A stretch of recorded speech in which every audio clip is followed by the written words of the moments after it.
Hello students, welcome to ஹிவா maths. நான் உங்களோட ஷபனாக்கா பேசுகிறேன். எல்லாரும் எப்படி இருக்கீங்க? எல்லாருக்குமே first mid term exam start ஆயிடுச்சு, கரெக்டா? ஸோ நெக்ஸ்ட் மண்டேலேருந்து நிறைய பேருக்கு first mid term exam prepare பண்ணிட்டு இருக்கீங்க. ஸோ என் சைட்லேருந்து ஒரு குட்டி ஹெல்ப் என்னன்னா, இம்பார்ட்டன்ட் கொஷின்ஸ் தரது தான். ஸோ இம்பார்ட்டன்ட் கொஷின்ஸ் கொடுக்குறேன், பட் அதுக்கு மட்டும் இம்பார்ட்டன்ஸ் கொடுத்துடாதீங்க. ஃபர்ஸ்ட் ப்ரையாரிட்டியாக எடுத்துக்கோங்க. பேலன்ஸ் இருக்கிறது எல்லாமே நீங்கள் படிக்கணும், சரிங்களா? அண்ட் நம்ம சேனல்ல எல்லா கொஷின்ஸும் இருக்கு, மறக்காம பாருங்க. டவுட்ஸ் இருந்தா சேனல்ல இருக்க வீடியோஸை ரெஃபர் பண்ணுங்க. எல்லாரும் சூப்பர் மார்க் எடுக்கணும். ஃபர்ஸ்ட் சாப்டர் இம்பார்ட்டன்ட் கொஷின்ஸ் என்னென்னு பார்க்கலாம். நான் டைப் பண்ணி தான் கொடுத்துருக்கேன், ஜஸ்ட் ஒரு ஸ்க்ரீன்ஷாட் எடுங்க போதும். எக்ஸசைஸ் 1.1ல 3, 6, 7, 8, 9, 10. 1.2ல 1, 2, 3, 5, 6, 9.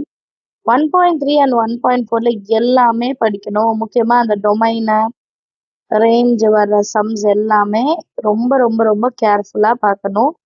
அதே மாதிரி 1.4ல கிராஃப் சம்ஸ், சரிங்களா? எக்ஸாம்பிள் சம்ஸும் கொடுத்துருக்கேன், கம்ப்ளீட்டாக பார்த்துடுங்க. எதையுமே சாய்ஸாக எடுக்காதீங்க, சரிங்களா? ஏன்னா ஃபர்ஸ்ட் மிட் டர்ம்ல நமக்கு இருக்கிறதே கம்மியான போர்ஷன்ஸ். அந்த போர்ஷன்ஸை நம்ம கிளியராக செய்யும்போது குவார்டர்லி ஹாஃப்லி அப்போ பயப்பட வேண்டாம், சரியா? இப்போ செகண்ட் சாப்டரோட கொஷின்ஸ் கொடுத்துருக்கேன், ஒரு ஸ்க்ரீன்ஷாட் எடுங்க போதும். நான் அதனால தான் டைப் பண்ணி கொடுத்துருக்கேன். 2 மார்க், 5 மார்க், 3 மார்க் எல்லாமே கம்பைண்டாக தான் கொடுத்துருக்கேன். செகண்ட் லெசன்ல ரொம்ப முக்கியம்னு பார்த்தா பார்ஷியல் ஃப்ராக்ஷனோட சம்ஸ். அதை மட்டும் நம்ம ஸ்கிப் பண்ணிடவே முடியாத ஒரு சம்ஸ். பேசிக் அல்ஜிப்ரால எக்ஸசைஸ் 2.9 ஆல்னு கொடுத்துருப்பேன். இந்த ஆல் அப்படின்னு கொடுக்கறது எல்லாமே முக்கியம். அதுல எதையுமே ஸ்கிப் பண்ணிடாதீங்க. ஏன்னா ஒரு எக்ஸாம்ல ஒன்று கேட்கணும், இன்னொரு எக்ஸாம்ல அடுத்தது மாதிரி கேட்டுதான் ஆகணும், கரெக்டுங்களா? அதனால எதையுமே ஸ்கிப் பண்ணாம சால்வ் பண்ண பாருங்க. எக்ஸாம்பிள் சம்ஸோட சேர்த்து எடுத்துக்கோங்க. அடுத்து சாப்டர் 3. சாப்டர் 3லயுமே நம்பர்ஸ் எல்லாமே கொடுத்துருக்கேன். ட்ரிக்னாமெட்ரி, நிறைய ஸ்கூல்ல ட்ரிக்னாமெட்ரி ஸ்கிப் பண்ண சொல்றாங்கன்றீங்க, பட் ட்ரிக்னாமெட்ரி தான் உங்க 12th ஸ்டாண்டர்டோட பேஸ். ஸோ தயவு செய்து ட்ரிக்னாமெட்ரி 11th படிச்சிருங்க. 12th கொஞ்சம் ஃப்ரீயா இருக்கலாம். இல்லைன்னா ஏன் இந்த ஐடென்டிட்டி இங்க யூஸ் பண்றோம், எதுக்காக இது சேஞ்ச் ஆகுதுன்னு நமக்கு ஒரு ஐடியாவே கிடைக்காம போயிடும். ஸோ 12th சென்டம் ஏம் பண்றீங்க அப்படின்னா கண்டிப்பா 11th மேக்ஸை நல்லா படிங்க. நான் 11th படிக்கல, ரெஸ்ட் எடுத்து 12th போய் டைரக்டா பார்த்துப்பேன்னா பேசிக் தெரியாம அங்க ஒண்ணுமே செய்ய முடியாது, சரிங்களா? அண்ட் எக்ஸாம்பிள் சம்ஸ் ரொம்ப கம்மியா தான் கொடுத்துருக்கேன். ஆக்சுவலா நிறைய எக்ஸாம்பிள் சம்ஸும் பார்க்கணும். இந்த மாடல் எக்ஸசைஸ்ல இருக்க எல்லா மாடல்ல இருக்க எக்ஸாம்பிள் சம்ஸும் பார்த்துடுங்க, சரிங்களா?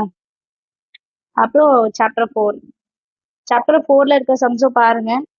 எக்ஸாம்பிள் சம்ஸும் கொடுத்துருக்கேன். 4.4ல ஆல்னு கொடுத்துருக்கேன். மேத்தமெட்டிக்கல் இண்டக்ஷன், கண்டிப்பா அதுல இருந்து ஒரு கொஸ்டின் வந்துடும், சரிங்களா? ஸோ இவ்வளவுதான் சம்ஸ். எல்லாமே ட்ரை பண்ணி பாருங்க. இல்லை 2 மார்க், 3 மார்க், 5 மார்க் எல்லாம் கம்பைண்டா கொடுத்துருக்கனால நிறைய இருக்க மாதிரி தெரியும். நீங்க சால்வ் பண்ணும்போது கண்டிப்பா உங்களுக்கு ஈஸியா தான் இருக்கு, சரிங்களா? All the very best. Exam நல்லா அட்டன் பண்ணுங்க. கொஸ்டின் பேப்பர் வந்தோன்னே எப்படி இருந்ததுன்னு மறக்காம கமெண்ட் செக்ஷன்ல சொல்லுங்க.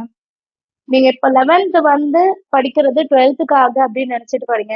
ஏன்னா நிறைய பசங்கள்கிட்ட இருக்கிற ஒரு மைண்ட் செட் என்ன ஆகுதுன்னா, 11th நான் கொஞ்சம் ஃப்ரீயா இருந்துக்கிறேன், நான் 12th போய் நான் படிச்சுக்கிறேன், ஃபுல் எஃபோர்ட் அங்க போடுறேன், ரைட்டு.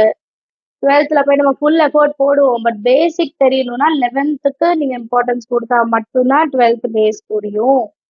என்னோட கைண்ட் ரெக்வெஸ்ட். ஸோ எல்லா கொஸ்டின்ஸையும் ரொம்ப ரொம்ப நுணுக்கமா அண்டர்ஸ்டாண்ட் பண்ணிக்கோங்க, சரிங்களா? கான்செப்டை கிளியரா அண்டர்ஸ்டாண்ட் பண்ணிடுங்க. அதுக்கப்புறம் எப்படி சம்ஸ் கொடுத்தாலும் நம்மளால எழுத முடியும், சரியா?